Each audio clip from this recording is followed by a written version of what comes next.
guys! Welcome back to my channel. Magluluto lang po tayo ng isang simpleng luto ng ulam at konti lamang po ang ingredients na ating gagamitin. So, ilagay na po natin yung ating butter.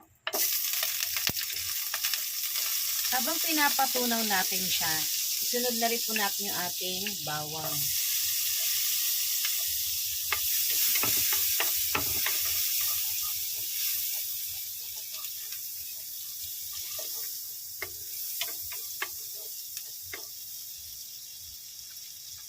Ating sibuyas,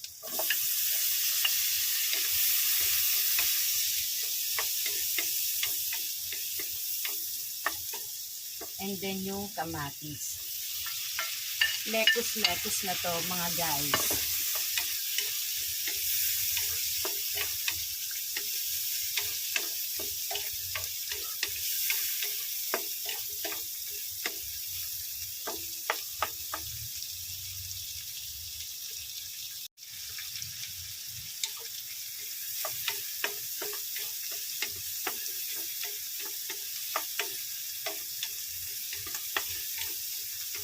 Ngayon, isunod naman natin yung ating chicken.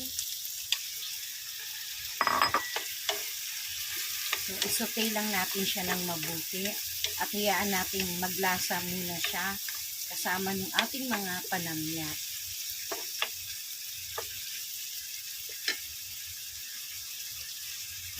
Lagyan na rin natin siya ng asin para magkalasa na po agad.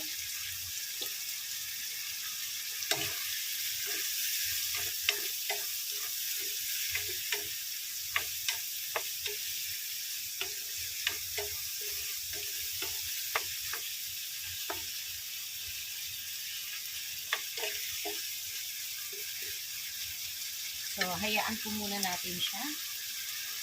Meanwhile, ayan guys, natunaw na yung ating kamatis. Lagyan natin siya ng konting toyo para may kulay siya.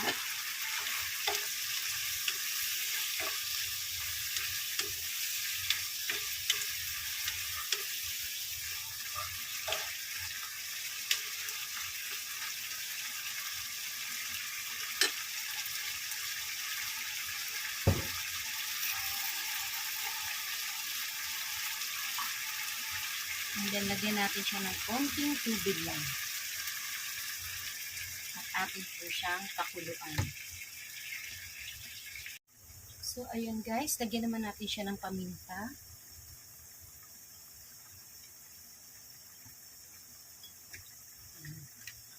Oyster sauce.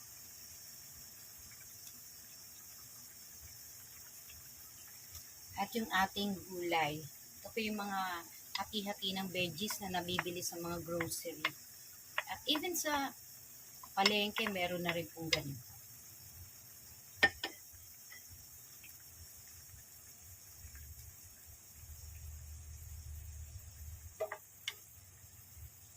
So, pakuluan lang natin siya. Yan guys, check natin kung malambot na yung veggies na nilagay natin.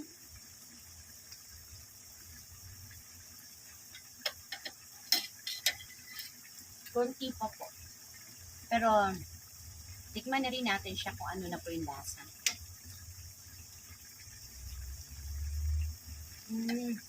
Sa lasa po, okay na po siya. So, yung veggies na lang po yung ating pakukuluan. Check natin muli. So, medyo okay na yung ating gulay. Ilagay naman po natin itong slurry para... Bali itong slurry po, nilagyan ko po siya ng konting sugar para medyo namis ng konti. Kasi di po ba sa mga restaurant, nilahaluan po nila nito ng ganito. Kaya, check natin. So, ayan guys. Okay na po yan. So, guys, thank you for watching. God bless!